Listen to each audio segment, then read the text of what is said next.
열왕기상 20장 1절에서 12절 말씀 우리 한 절씩 교대로 봉독하겠습니다.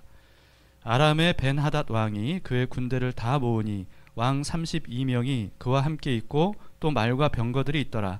이에 올라가서 사마리아를 에워싸고 그곳을 치며 사자들을 성 안에 있는 이스라엘의 아왕에게 보내 이르기를 벤하닷이 그에게 이르되 내 은금은 내 것이요 내 아내들과 내 자녀들의 아름다운 자도 내 것이니라 하매 이스라엘의 왕이 대답하여 말하기를 내 주 왕이여 왕의 말씀같이 나와 내 것은 다 왕의 것이니이다 하였더니 사신들이 다시 와서 이르되 벤하닷이 이르노라 내가 이미 내게 사람을 보내어 말하기를 너는 내 은금과 아내들과 자녀들을 내게 넘기라 하였거니와 내일 이맘때에 내가 내 신하들을 내게 보내리니 그들이 내 집과 내 신하들의 집을 수색하여 내 눈이 기뻐하는 것을 그들의 손으로 잡아 가져가리라 한지라. 이에 이스라엘 왕이 나라의 장로를 다 불러 이르되 너희는 이 사람이 악을 도모하고 있는 줄을 자세히 알라. 그가 내 아내들과 내 자녀들과 내 은금을 빼앗으려고 사람을 내게 보냈으나 내가 거절하지 못하였노라. 모든 장로와 백성들이 다 왕께 아뢰되 왕은 듣지도 말고 허락하지도 마옵소서 한지라. 그러므로 왕이 벤하닷의 사신들에게 이르되 너희는 내 주 왕께 말하기를 왕이 처음에 보내 종에게 구하신 것은 내가 다 그대로 하려니와 이것은 내가 할 수 없나이다 하라 하니 사자들이 돌아가서 보고하니라. 그때 벤하닷이 다시 그에게 사람을 보내어 이르되 사마리아에 부스러진 것이 나를 따르는 백성의 무리의 손에 채우기에 족할 것 같으면 신들이 내게 벌이의 벌을 내림이 마땅하니라 하매 이스라엘이 대답하여 이르되 갑옷 입은 자가 갑옷 벗는 자 같이 자랑하지 못할 것이라 하라 하니라. 그때 벤하닷이 왕들과 장막에서 마시다가 이 말을 듣고 그의 신하들에게 이르되 너희는 진영을 치라 하매 곧 성읍을 향하여 진영을 치니라. 아멘. 네, 앉으시겠습니다. 하나님의 말씀입니다.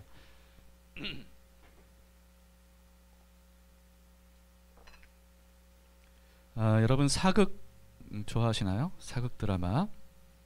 오늘 사극 드라마의 전쟁 상황이라고 생각을 하시고 상상하시면서 오늘 말씀을 같이 들으시면 좋겠습니다. 이때가 언제냐면요, 북이스라엘의 최악의 왕 누구죠? 네, 아합 왕 때 있었던 일입니다. 북이스라엘의 북쪽에 위치한 아람이라고 하는 나라가 있었어요. 이 아람의 벤하닷이라고 하는 왕이 주변 이 부족 국가의 왕 32명과 연합을 합니다. 연합을 해서 이 연합군, 대대적인 연합군을 이끌고 북이스라엘로 물밀듯이 밀려오는 거예요. 얼마나 삽시간에 밀려왔는지 이 북이스라엘의 수도인 사마리아 성을 이미 에워쌌습니다. 완전히 포위가 된 상태예요. 그러니까 이제 곧 북이스라엘은 이 엄청난 대군 앞에서 꼼짝없이 멸망당할 수밖에 없는 그런 상황이 된 거죠. 벤하닷이 이렇게 포위된 상태에서 이 사마리아 성 안에 있는 아합에게 사신들을 보냈습니다. 그리고는 협박을 하는 거예요. 3절을 보시면 이렇게 협박합니다. 내 은금은 내 것이요 내 아내들과 내 자녀들의 아름다운 것도 내 것이니라 하매. 네, 나라의 재물들도 다 자기 거라고 합니다. 뿐만 아니라 왕의 이 아내들 그리고 자녀들까지도 다 자기 거라고 하는 겁니다. 특히나 이 당시 고대에는요, 왕의 아내, 다시 말해서 왕비를 빼앗아서 취하는 것, 이건 뭘 의미하냐면 그 왕권을 완전히 빼앗는 것을 의미합니다. 이 굴욕적인 이 말에 아합은요 정말 아무 대답을 하지 못합니다. 왜냐하면 전혀 승산이 없는 이런 상황이었거든요. 그러니까 목숨이라도 부지해야 되기 때문에 아무런 말도 못하고 알겠습니다 그렇게 하고 돌려보내는 겁니다. 그랬더니 벤하닷이 또다시 두 번째 사신을 보냈는데요, 더한 얘기를 합니다. 6절을 보시면 내일 이맘때에 내가 내 신하들을 네게 보내리니 그들이 내 집과 내 신하들의 집을 수색하여 내 눈이 기뻐하는 것을 그들의 손으로 잡아가리라 한지라. 이렇게 말하죠. 그러니까 그냥 단순히 너의 재물도 아내도 그리고 자녀들도 다 내 것이다 이렇게 그냥 말로만 협박한 게 아니라 실제로 이제 다음 날 내가 신하들을 보내서 다 원하는 대로 가지고 올 것이다 이렇게 얘기를 하는 겁니다. 그런데 이 본문을 자세히 보면요, 이 벤하닷 신하 또는 벤하닷의 신하들이 볼 때 좋아 보이는 것들을 내가 빼앗아 가겠다 이렇게 말한 게 아니에요. 그게 아니라 뭐라고 얘기하냐면 너의 눈이 기뻐하는 것.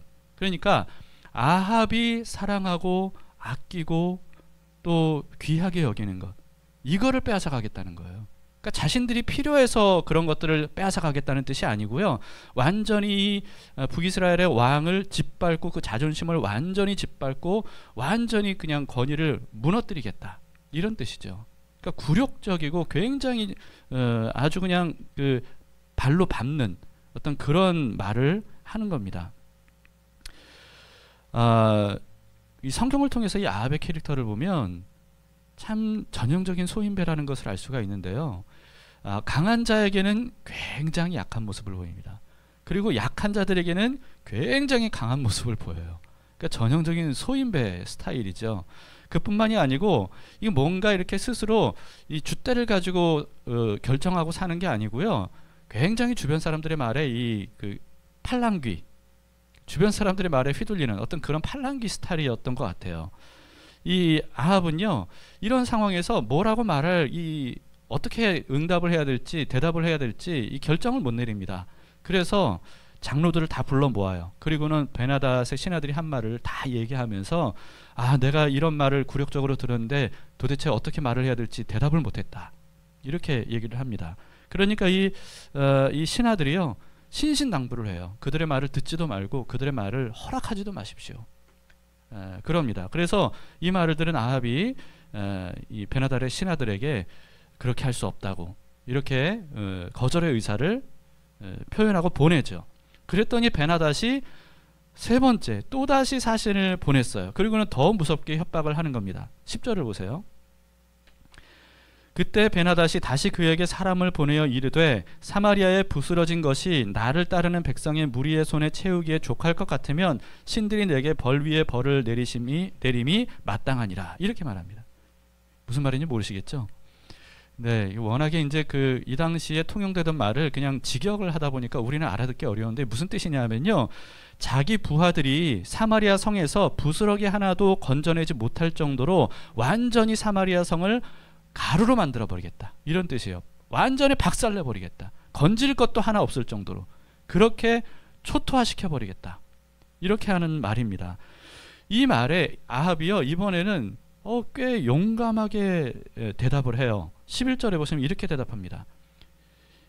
이스라엘 왕이 대답하여 이르되 갑옷 입는 자가 갑옷 벗는 자 같이 자랑하지 못할 것이라 하니라. 네, 이 말도 무슨 뜻인지 모르겠죠. 이 당시에 속담과도 같은 말인데요, 갑옷 입는 자는 전쟁하기 전입니까? 전쟁한 후입니까? 전쟁하기 전이죠. 갑옷을 입는다는 것은 이제 전쟁하러 나가는 거예요. 갑옷 벗는 자는요, 전쟁을 하고 돌아온 사람이에요. 특히 갑옷을 벗는다는 것은 전쟁에 승리한 사람이 살아 돌아와서 갑옷을 벗는 것을 의미합니다. 다시 말해서 여기서 이 말은 무슨 뜻이냐면, 아직 전쟁에 나가서 싸워보지도 않았는데 전쟁에서 이긴 사람처럼 말하지 말라, 이런 뜻이죠. 이 아합이 한 말 중에서는 제일 멋있는 말인 것 같아요. 네, 이런 말을 합니다. 근데 사실 아합이 이 말을 한 거는요, 무슨 뾰족한 대책이 있어서가 전혀 아니었어요. 뭐 아무런 전략도 없고 아무런 무기도 없고 아무런 대항할 힘도 없는 그런 상황이었고, 더구나 지금 사마리아 성이 완전히 포위가 된 상태입니다. 그 베나닷 군대가 공격하지 않고 그냥 포위만 하고 있어도 오래 못 견디는 상황이에요. 왜냐하면 사마리아 성 안에 있는 물자, 물품, 뭐 음식, 물 이런 것들이 뭐 한정이 돼 있잖아요. 오랫동안 포위만 하고 있어도 이제 망할 수밖에 없는 그런 상황이고, 대항해도 망할 수밖에 없고, 베나닷 군대가 공격해도 금방 망할 수밖에 없는 어떤 이런 상황이었습니다. 아무런 대책이 없었어요.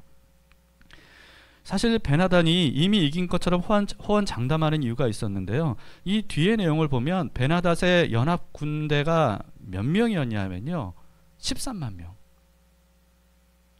거기에 비해서 아합의 군대가 몇 명이었냐면요, 다 끌어모아도 7,000명. 여러분, 13만 명 대 7,000명의 이 전쟁이었습니다. 그러니까 이게 전쟁이 아니고 사실은 학살이 예상되는 그런 상황이었던 거예요. 그러니 베나닷이 이렇게 호언장담을 하는 거죠. 어쨌든 아합은요, 무슨 배포인지 이때는요 호기롭게 대답을 했어요. 그 대답을 신하들이 베나닷에게 이제 보고를 했습니다. 그랬더니 베나닷이 곧바로 공격 준비를 하라는 명령을 내립니다. 네, 이게 오늘 본문까지의 내용이에요. 여기서 오늘 본문이 끝납니다. 이 한국 드라마의 특징이 뭐냐 하면 뭔가 상황을 굉장히 이렇게 막 극한 상황으로 몰아가고 다음에 어떤 일이 벌어질까 할 그때 딱 그 편을 끝내버려요. 그래서 제가 오늘 본문을 보면서 그 느낌이 들더라고요. 딱 끝내버려요. 그리고는 뭐가 나와요? 광고 후에 예고편이 나와요. 예고가 나와요. 다음 편이 어떻게 펼쳐지는지. 여러분, 예고가 어떻게 되는지 제가 잠깐 이 예고처럼 보여드리면 뭐냐면요, 막 전쟁 상황이 돌입합니다. 막 칼싸움 창창 소리가 나오고 막 으악 소리가 나오고 예고편 한 장면이 딱 가요. 그리고는 그 다음 편에 뭐냐 하면 희한하게도 베나돗 왕이 막 당황하면서 막 말을 타고 막 도망가는 장면이 한 장면 딱 나와요. 그리고 그 다음에는요, 아합과 이스라엘 군대들이 굉장히 기쁘고 즐거운 마음으로 만세를 외치는 장면이 딱 나와요. 그리고 예고편이 끝나요. 네. 그러면 여러분 다음 편을 안 볼 수가 없겠죠. 근데 여러분 이 예고편을 보면 이거 뭔가 이상한 상황이 가는 거예요. 이게 뭐예요? 절대로 이길 수 없는 상황인데 아합의 군대가 베나닷의 연합군을 이기는가 보다. 어떻게 이기는 거지? 여러분 이게 궁금하잖아요. 그래서 오늘 본문만으로는요, 사실 하나님께서 우리에게 알려주시려고 하는 메시지를 우리가 찾아낼 수가 없습니다. 그래서 그 다음 내용들을 봐야, 그래야 이 전쟁 상황, 이 아람의 군대가 쳐들어온 이 상황을 통해서 하나님이 우리에게 알려주시려고 하는 메시지가 뭔가, 이거를 우리가 이제 캐치를 할 수가 있는데요.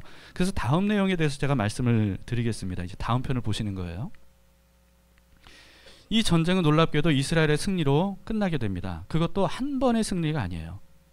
두 번의 승리가 연거푸. 그것도 연달아가 아니고 한 번 이기고 난 다음에 완전히 정비를 해서 또다시 다음 해에 전쟁을 벌이게 되는데 그 전쟁도 이기는, 이와 같은 일이 다음에 이어지게 됩니다. 도대체 어떻게 사마리아가 그 엄청난 대군의 포위를 당한 상태에서 이 13만 명의 연합군을 이길 수 있을까라고 하는 거죠. 이게 굉장히 궁금하지 않습니까? 바로 다음 구절을 보면 우리가 알 수 있어요. 오늘 본문은 12절까지인데 13절을 보시면 이렇게 기록이 됩니다. 한 선지자가 이스라엘의 아합 왕에게 나아가서 이르되 여호와의 말씀이 네가 이 큰 무리를 보느냐? 내가 오늘 그들을 내 손에 넘기리니 너는 내가 여호와인 줄을 알리라 하셨나이다. 자, 한 선지자가 갑자기 아합 왕에게 나옵니다. 여러분 이 선지자가 누굴까요? 아합 하면 떠오르는 선지자는 엘리야잖아요. 근데 엘리야는 아닌가 봐요. 이름이 안 나와요. 한 선지자. 지난 수요예배 때 여러분들이 그 수요예배 본문을 보셨거나 그날 큐티를 하셨다면 아실 텐데요. 이 당시 아합 시대에 엘리야 외에도 선지자들이 있었습니다. 최소한 100명 이상의 많은 선지자들이 있었던 것 같아요. 왜냐하면 그때 아합의 왕비인 그 이세벨이 여호와의 선지자들을 대대적으로 숙청하는 일들이 일어났습니다. 굉장히 많은 선지자들을 죽였던 것 같아요. 그리고 바알과 아세라 선지자들을 막 등용해서 굉장히 그들을 막 불러서 그 우상 숭배를 했던 그런 시대입니다. 그런데 그때 국내 대신 중에 오바댜라고 하는 사람이 있었습니다. 이 오바댜가 여호와의 선지자 100명을 몰래 숨겨요. 마치 그 나치의 손에서 그 유대인들을 1200명을 숨겨서 먹이고 그들을 구원해줬던 오스카 쉰들러처럼 이 오바댜가 그런 역할을 한 거예요. 100명의 하나님의 선지자들을 국내 대신인데 자기 목숨을 걸고 그들을 굴에 몰래 숨겨놓고 자기의 재산을 털어서 그들을 먹이고 물을 마시게 하고, 이때가 3년 반 동안의 그 극심한 가뭄 때였는데도 자신의 재산을 털어서 이렇게 이 선지자들을 이제 살려주게 됩니다. 아마도 이때 선지자가 누구냐 하면 그때 오바댜가 살려줬던 숨겨줬던 100명의 선지자 중에 한 명이었던 것 같아요. 이와 같이 이름 모를 선지자가요, 자신을 죽일 수도 있는 아합 왕 앞으로 간 겁니다. 나아간 겁니다. 왜냐하면 하나님께서 아합 왕에게 전하라고 하신 말씀이 있었던 거예요. 그 내용이 뭡니까? 하나님께서 말씀하십니다. 네가 이 큰 무리를 보느냐? 자, 여러분 그 반지의 제왕이라고 하는 영화를 여러분들이 보셨다면 오크족이 그 성을 막 완전히 그 초토화시키기 위해서 정말 물밀듯이 끝이 안 보일 정도로 수많은 대군들이 몰려오는 그런 장면을 성 위에서 바라보는 그 군대 그 왕을 보셨을 것 같아요. 자, 여러분, 사마리아 성을 빽빽하게 포위하고 있는 베나닷의 군대를 아합은요 성 위에서 바라봤을 겁니다. 성 안에는 7,000명의 군대밖에 없어요. 그런데 성 밖에는 13만 명의 군대가 진을 치고 있는 거예요. 쳐들어오면 끝장나는 상황입니다. 압도적인 이 두려움, 이것을 아합은 경험했을 거예요. 그런데 그때 하나님께서 말씀하신 거예요. 네가 이 큰 군대, 이 큰 무리를 보느냐? 말씀하시면서 내가 오늘 그들을 너의 손에 넘길 것이다. 이렇게 말씀하십니다. 그러면서 이 일을 통해서 너는 내가 여호와인 줄을 알게 될 것이다. 이렇게 말씀하십니다. 이 전쟁에 누가 개입하시는 거예요? 하나님이 개입하시는 거예요. 여러분, 하나님이 전쟁에 개입하시면요 더 이상 이 전쟁은 군사력의 전쟁이 아닌 거예요. 군사력의 전쟁이 아닌 겁니다. 13만 명이 아니라 130만 명의 군대가 있다 할지라도 하나님이 그 전쟁에 개입을 하시면 그러면 어느 군대도 절대로 이스라엘을 이길 수가 없습니다. 그러니 하나님께서 이 절체절명의 순간에 개입하시겠다는 거예요. 하나님이 싸우시겠다는 거예요. 하나님이 이스라엘을 구해내시겠다는 겁니다. 그러면 절대로 이길 수 없는 그 베나닷의 군대를 이기게 해주면 그러면 내가 여호와인 줄을 네가 알게 될 것이다. 말씀하십니다. 아합은 사실 하나님을 전혀 믿지도 않고 경외하지도 않는 그런 사람이었습니다. 바알과 아세라를 숭배하고 수많은 우상들을 숭배했어요. 그런데 이때 상황을 보시면요, 아무리 바알과 아세라 선지자들이 바알과 아세라와 여러 우상들에게 빌어도 뾰족한 답이 안 나오는 그런 상황이었습니다. 누구도 여기에 대해서 구원 얻을 방도를 내지 못하는 그런 상태였어요. 그러니 여러분, 아합은요 유일하게 이길 수 있다고 말하는 이 하나님의 선지자, 이 사람의 말에 귀를 기울일 수밖에 없었던 겁니다. 그래서 선지자와 아합 왕의 대화가 이어져요. 참 근데 하나님께서 알려주신 전략이 좀 어이가 없습니다. 각 지방 고관의 청년들을 앞세워 싸우라는 거예요. 여기 청년들이라고 번역된 단어가 나하르라고 하는 단어인데요. 이 단어는 청년들 외에 어떻게 번역이 될 수 있냐 하면 소년 또는 어린아이, 이렇게 번역될 수 있는 단어입니다. 근데 여기에 대해서 사람들의 이 해석이 좀 달라요. 어떤 사람들은 그 고관들의 장교들, 고관들의 정예부대, 뭐 이렇게 해석하는 사람들이 있습니다. 그런데 다른 사람들은 완전히 반대의 얘기를 하는 거예요. 여기서 말하는 청년이라고 번역된 이 단어는 소년, 아이라고 번역될 수 있는 사람들이기 때문에 전쟁에 나가서 싸워본 적이 없는 애송이라고 하는 그런 의미다 라고 하는 겁니다. 저는 후자라고 생각합니다. 왜냐하면 하나님이 하시는 방법은 뭐예요? 하나님이 하시는 방법은 늘 숫자를 줄이는 방법이고 강한 자가 아니라 약한 자를 통해서 이기게 하시는 방법이에요.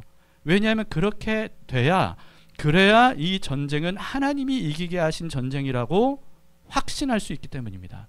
만약에 여기서 말하는 청년들이 정말 정예부대라고 한다면 그러면 싸움에 이기면 사람들이 어떻게 생각하겠어요? 와, 정예부대 대단하다. 역시 정예부대야. 이렇게 생각할 거 아니겠습니까? 그런데 이 전쟁은 하나님께서 개입하시는 순간부터는 그와 같은 군사력의 전쟁이 아닌 거예요. 사람의 용맹함에 의한 전쟁이 아닌 겁니다. 거기에 함께 하시는 하나님이 하나님이 하신 전쟁이라는 것을 확실히 보여주셔야 되는 전쟁인 거예요. 그렇기 때문에 각 지방 고관 청년들을 그들을 선발해서 앞세워라 라고 하는 것은, 이것은 애송이들을 불러라, 한 번도 싸워본 적이 없는 그런 사람들을 불러라, 그들을 통해서 내가 이 승리를 맛보게 할 것이다, 그럼으로써 내가 하나님인 줄 알게 할 것이다, 이렇게 말씀하신 거죠. 여러분, 그 황산벌 전투 때 신라가 백제와의 전쟁에서 절체절명의 순간에 누구를 내보내요? 화랑을 내보내죠. 화랑. 마치 이제 화랑 같은 사람들이죠. 근데 그때와 다른 건 뭐냐 하면요, 신라가 화랑, 싸워본 적도 없는 화랑, 물론 훈련을 했지만 어리디 어린 화랑들을 내보낸 이유는 그들이 적들에 의해서 죽는 모습을 보면서 우리 군대의 이 사기를 끌어올려서 이 목숨 걸고 그 전투에 임하게 하려고 하는 전략이에요. 그런데 아합은 혹시 화랑 같은 그런 전략으로 하나님이 세우려고 하시는가 보다 이렇게 생각했을지 모르지만 하나님은 전혀 그런 뜻이 아니었죠.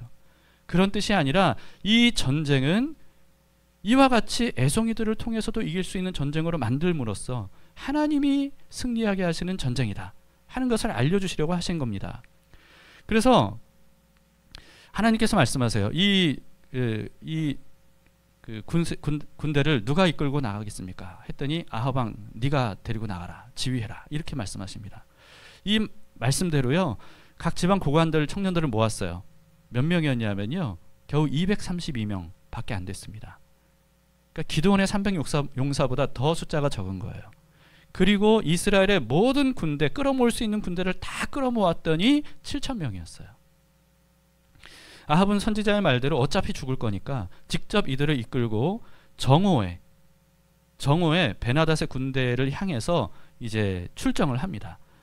근데 그때 이 베나닷은요, 32명의 족장 왕들과 함께 그 진을 친 장막에서 뭐 하고 있었냐면 술 마시고 취하고 있었어요. 그러니까 이게 뭘 의미하겠습니까? 그 정도로 이게 지금 그 이스라엘을 얕보고 있었던 거죠. 그러니까 이스라엘의 하나님을 얕본 것과도 같습니다. 아합은요, 이 선지자들의 말대로 232명의 이 청년들을 먼저, 소년들이죠, 먼저 내보내요. 근데 이 사실이 즉각 보고가 됩니다. 그 사마리아 성에서 사람들이 나오는 게 보입니다. 이렇게 베나닷에게 보고를 해요. 그런데 베나닷은 이 설마 우리를 공격하러 오는 것이라고는 생각하지 못하고요, 이 사신들을 보내는 것이라고 생각했습니다. 그래서 그들이 싸우러 온 것이든 항복하러 온 것이든 이 사신들을 사로잡아라, 이렇게 명령을 하죠. 그런데 예상치도 못하게 이 232명밖에 안 되는 애송이들이 목숨을 걸고 이 베나닷의 군대를 돌파하면서 칼을 휘두르면서 이들을 공격하는 겁니다. 그러니까 이 상황이 되니까 삽시간에 이 베나닷의 군대가 아수라장이 되면서요, 이게 막 그 사람들이 군대를 정렬하고 그리고 이제 죽을 각오를 하고 싸우는 것과 그렇지 않고 싸울 어떤 준비 태세가 안 된 상태에서 내가 언제 죽을지 모르는 상황이 되면 그러면 도망가잖아요.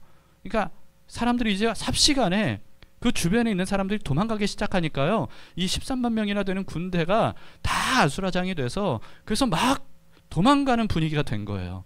그러다 보니까 이 베나닷 왕도 황급하게 말을 타고 도망을 치게 된 겁니다. 아합 왕은 이제 곧바로 7,000명의 군대를 이끌고 그 뒤를 추격을 하면서 그러면서 그들을 쳐서 무찌르게 된 거죠. 그러니까 이 아합과 이스라엘 군대가 대승을 거두게 된 겁니다. 얼마나 기뻤겠어요. 이 말도 안 되는 승리를 거둔 거 아니겠습니까? 그러니까 만세를 외쳤겠죠. 그런데 선지자가 다시 아합 왕에게 찾아와요. 그리고는 뭐라고 얘기하냐면 이 베나닷이 다시 쳐들어올 겁니다 라고 얘기해요. 역시나 베나닷은요, 해가 바뀐 다음에 쳐들어갈 준비를 하기 위해서 이제 전략을 세우는데, 신하들과 전략을 세울 때 신하들이 베나닷에게 뭐라고 얘기를 하냐면 이스라엘의 신은 산의 신이라고 하더이다. 우리가 산에서 싸워서 진 것 같습니다. 그러니까 들판에서 싸우면 반드시 우리가 이길 겁니다. 이렇게 얘기를 하면서 진짜 군대를 그냥 끌어모을 대로 다 끌어모아요. 그리고 그 병거와 말과 뭐 아무튼 모든 무기들도 다 끌어모아요. 그리고 해가 바뀐 다음에 또다시 쳐들어옵니다. 이번에는 어디서 대치를 했겠어요? 들판, 평지에서. 그때 또다시 하나님의 선지자가 아합 왕에게 찾아가서 하나님의 말씀을 전합니다. 28절인데요. 그때 하나님의 사람이 이스라엘 왕에게 나와 말하여 이르되 여호와의 말씀에 아람 사람이 말하기를 여호와는 산의 신이요 골짜기의 신은 아니라 하는도다. 그러므로 내가 이 큰 군대를 다 내 손에 넘기리니 너희는 내가 여호와인 줄을 알리라 하셨나이다. 또다시 하나님 말씀하시죠. 베나닷의 사람들이 여호와 나를 산의 신일 뿐 골짜기의 신은 아니다 말하는데 그것도 틀렸다는 사실을 내가 알려줄 것이다. 이 싸움도 이기게 할 것이다. 그러므로 너는 내가 여호와인 줄 알리라. 이렇게 말씀하십니다. 그 말씀대로 전쟁이 벌어지는데요. 7일 동안 그 7천 명밖에 안 되는 이스라엘 군이 아람군을 자그마치 10만 명이나 죽여요. 그리고 남은 그 군대 2만 7천 명이 아벡성이라고 하는 곳으로 도피했거든요. 근데 아벡성의 성벽이 무너지는 바람에 이 무너진 성벽이 굉장히 컸나 봐요. 무너지는 성벽에 2만 7천 명이 다 깔려 죽습니다. 그렇게 돼서 이 아람 군대가 전멸을 해요. 그리고 베나닷은요, 이 아벡성 안에 어디에 몰래 숨었다가 뭐 이제는 수색하면 발각될 수밖에 없으니까 어떻게든 목숨이라도 부지하려고 항복합니다. 그래서 베나닷 왕을 사로잡아요. 여러분, 이렇게 해서 또 대승을 거두게 됩니다. 근데 이 이야기는 여기서 끝나지 않아요. 베나닷 왕이 어떻게 됐을까? 베나닷 왕이 어떻게 됐을까? 아합이 베나닷을 어떻게 했을까? 여기에 대해서는 여러분들이 직접 이제 이번 주에 성경을 보시면서 묵상을 하시면 좋겠습니다. 다음 편이 기대가 되시나요? 그럼 이번 주에 한번 여러분들 보세요. 자, 근데 이 전쟁의 이야기를 제가 쭉 말씀을 드렸는데요. 근데 이 내용을 통해서 우리가 좀 생각해 봐야 될 점이 있습니다. 하나님은 왜 아합 왕을 도우셨을까 하는 거예요. 여러분, 아합 왕은 너무 악한 왕이었습니다. 역대 이스라엘 왕들 중에 최악이었다고 성경이 기록하고 있어요. 아합의 아버지인 오므리도 그 이전 왕들보다 가장 악한 왕이었다고 그랬는데, 그런데 아합은 그보다 더 악했어요. 오므리 왕까지는요, 이 북이스라엘의 초대 왕이었던 여로보암의 길을 따랐다고 했어요. 그런데 아합 왕에 대해서는 성경에 뭐라고 기록하냐면 여로보암보다 더 했다고 말씀하고 있어요. 그러니까 이렇게 최악의 왕이었습니다. 수많은 우상들을 만들어 섬겼고 하나님의 선지자들을 죽였고, 그리고 나라를 완전히 엉망진창으로 만들어 버렸습니다. 그러다 보니까 이렇게 이 베나닷의 군대에 의해서 패망의 직전까지 갈 수밖에 없었던 거죠. 여러분, 하나님께서 아합 왕을 도우신 이유가 이런 위기의 상황 때 아합이 하나님께 기도했기 때문인가요? 하나님께 도움을 구했기 때문인가요? 전혀 아니었습니다. 성경에는 전혀 그런 기색이 보이지 않아요. 그런데도 하나님은 아합을 도우셨고 대승을 거두게 하셨어요. 그 이유가 뭐겠느냐? 그 이유는 너무 간단하죠. 하나님께서 여전히 아합을 사랑하셨기 때문입니다. 북이스라엘뿐만 아니고요, 아합 왕을 하나님이 사랑하셨기 때문이에요. 아합 같은 사람도 하나님이 사랑하실까요? 그렇습니다. 이해할 수 없지만 그렇습니다. 하나님은 아합 같은 사람도 사랑하십니다. 하나님의 사랑은 우리가 생각하는 것보다 훨씬 크고 놀라워요.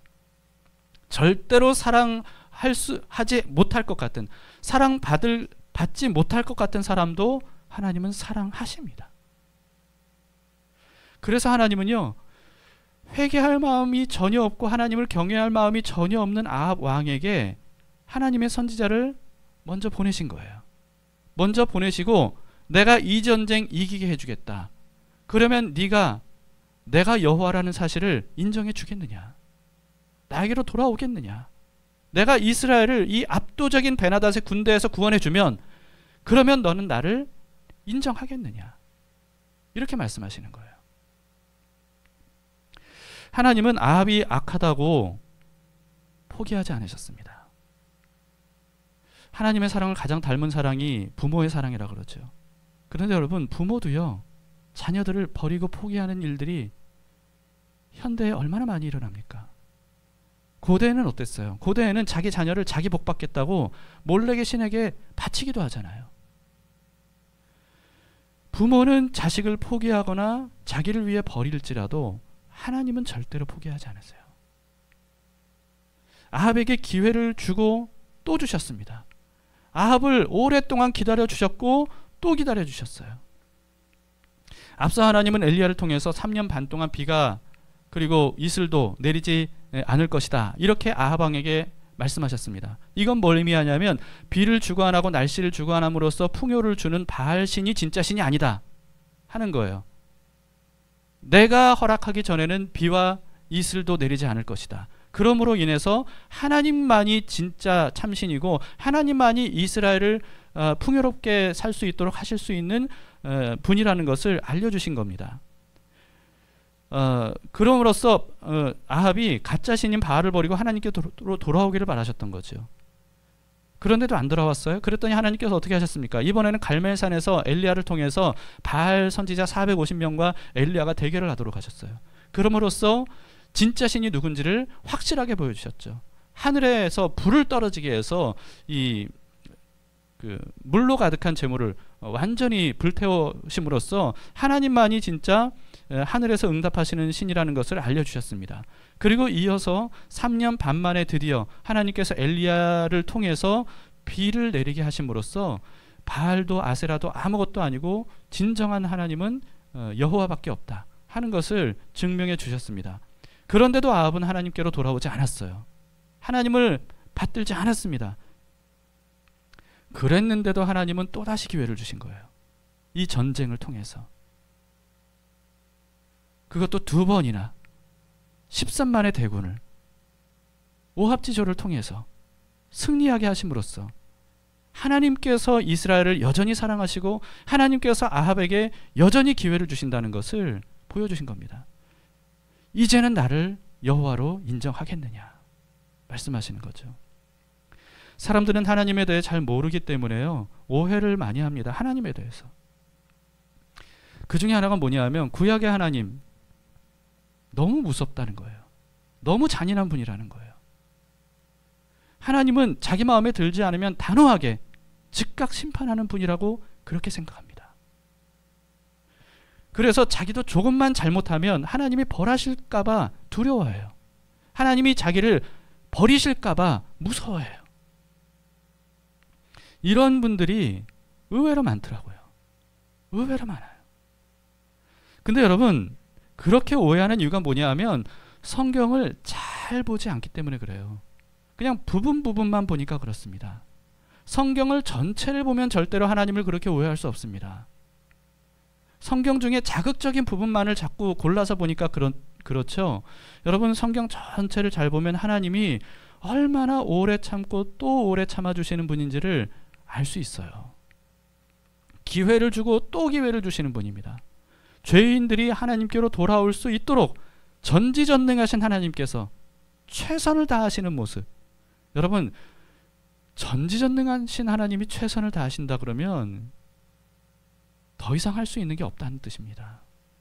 그 하나님께서 하나님께로 돌아오도록, 죄인들이 죄를 버리고 돌아오도록 최선을 다하시는 모습을 우리는 성경을 통해, 특히 구약 성경에 더 적나라하게 그런 모습들이 드러나고 있습니다.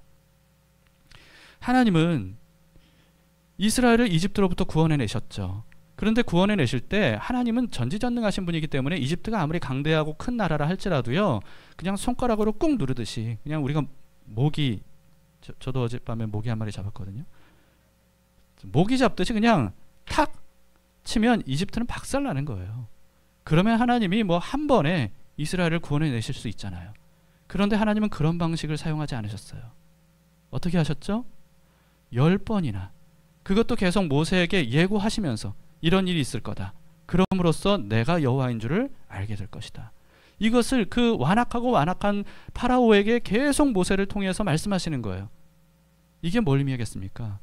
여러분, 이 출애굽기의 10가지 재앙의 과정은요, 하나님께서 이스라엘만을 구원하기 위한 과정이 아니었다는 것을 알 수 있습니다. 하나님은 이집트에 있는 사람들도, 심지어 완악한 파라오도 이제는 자신이 헛된 신들을 섬겼고 그동안 죄악을 저질렀고 오직 참신은 하나님 한 분밖에 없다는 사실을 10번이나 계속해서 반복해서 알려주심으로써 하나님께 돌아오도록, 그런 과정이었어요.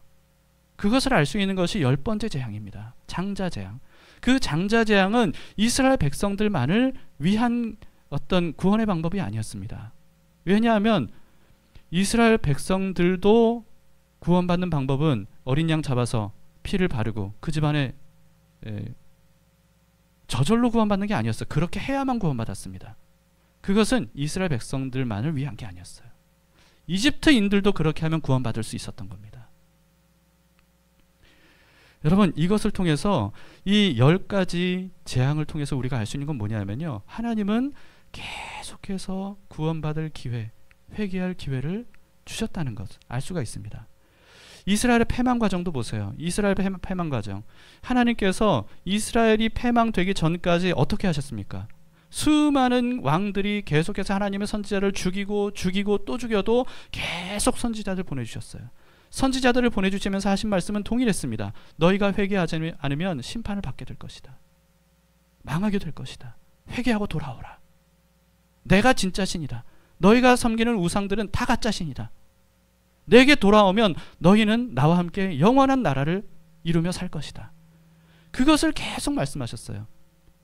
하나님께서 첫 번째 선지자를 보내셨을 때 왕이 죽이면 그때 이것들 봐라 짓밟으셨나요? 아닙니다. 얼마나 수많은 선지자들을 오랜 기간 동안 보내셨는지 몰라요. 그게 뭘 의미합니까? 기회를 주시는 거예요. 기다리고 또 기다리시는 거예요.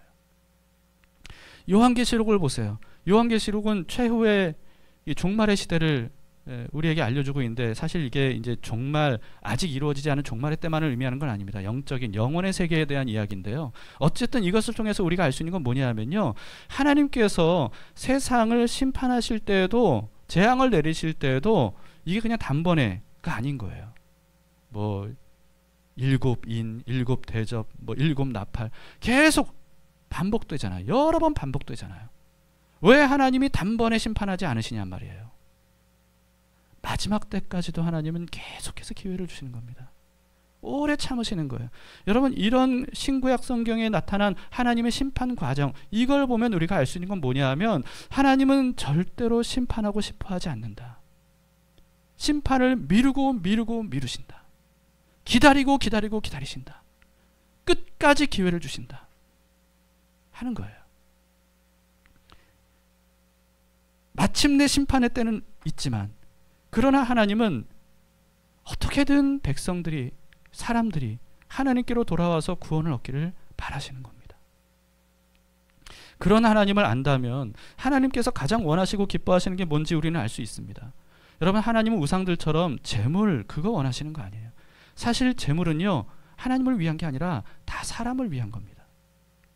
하나님은 뭔가 뼈 빠지게 일하는 헌신과 봉사와 희생을 해야 사랑해 주시는 그런 게 아니에요. 하나님은 그런 걸 원하시는 게 아닙니다. 하나님께서 가장 원하시고 가장 기뻐하시는 것은 죄인이 회개하고 하나님께 돌아오는 거예요. 돌아와서 하나님과 함께 영원히 함께 사는 거예요. 그걸 하나님이 원하십니다. 이제는 죄인으로 처참한 인생을 살지 말고 하나님의 아들로, 하나님의 예수로 사는 것. 그럼으로써 하나님의 아들로서 하나님 집에서, 하나님의 품 안에서 하나님과 함께 사랑을 나누면서 영원히 함께 사는 것. 하나님이 그것을 가장 기뻐하세요. 가장 원하시는 게 그겁니다. 그건 하지 않고 하나님께로 돌아가지는 않고 헌금 바치면 사랑해 주시겠지. 아닙니다. 교회에서 헌신 봉사하면 거기에 대한 대가로 하나님이 나에게 복을 주시겠지. 그게 아닌 거예요. 우리는 그 사실을 탕자의 비유를 통해서도 알 수가 있습니다. 탕자는 정말 아버지에게 엄청난 불효를 저질렀어요. 아직 생생하게 살아있는 아버지를 마치 죽은 사람처럼 취급하고 유산 먼저 달라는 거예요. 죽지도 않았는데. 그리고는 가서 허랑방탕하게 써버렸죠. 그런 아들에게 그 아버지가 원한 게 뭐예요? 이놈이 가서 탕진한 재물 나한테 다 갚기 전에는 난 받아들일 수 없어. 내가 원하는 건 내가 가져간 것보다 이자 쳐서 나에게 갚는 거야. 이거였나요? 아니었어요. 이놈이 나에게 와서 나에게 굴복하고 그리고 내 종으로 사는 것. 그거였나요? 아니었어요. 아버지가 원하는 것은 그냥 돌아오는 거였어요. 그 모습 그대로 돌아오는 거였어요. 가지고 간 유산 다 탕진했더라도, 그렇더라도 그냥 돌아오는 거였어요. 그거 갚을 생각하지 말고 그냥 무조건 돌아오는 거. 그것을 원할 뿐이라는 거예요. 이게 바로 우리를 향한 하나님의 마음이죠. 그리고 세상을 향한 하나님의 마음입니다. 나 같은 죄인을 하나님이 사랑하실까? 나도 용서 못할 것 같은데 하나님도 나를 용서하지 않으실 거야. 이런 생각은요, 사탄의 거짓말이에요. 절대로 그런 거짓말에 속아서는 안 됩니다. 여러분, 제가 강조했듯이 우리가 두려워해야 될 것은 하나님께서 나를 버리실까 봐 두려워하는 게 아니라고 그랬죠. 그걸 두려워하지 마세요. 우리가 정말 두려워해야 되는 것은 내가 하나님을 버릴까 봐. 그걸 두려워하라고 말씀드렸잖아요. 내가 스스로 하나님을 버리지 않는다면 하나님은 나를 절대 버리지 않으세요. 내가 하나님과 함께 살고자 하는 마음, 하나님께 돌아가고자 하는 마음만 있으면 하나님은 절대로 나를 거절하지 않으세요. 우리가 이 사실을 믿으시기 바랍니다. 그래서 우리가 하나님께로 돌아가기만 하면 하나님은 기쁘게, 정말 가장 기쁘게 맞이해 주시는 거예요. 오랫동안 그 순간만을 오매불망 기다렸기 때문입니다.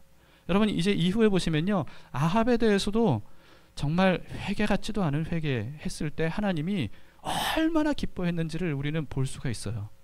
그걸 보면서 참 이게 하나님 마음이구나 하는 걸 여러분들이 느끼실 수 있길 바랍니다. 하나님의 사랑은요, 내가 드디어 회개한 순간부터 시작되는 게 아닙니다.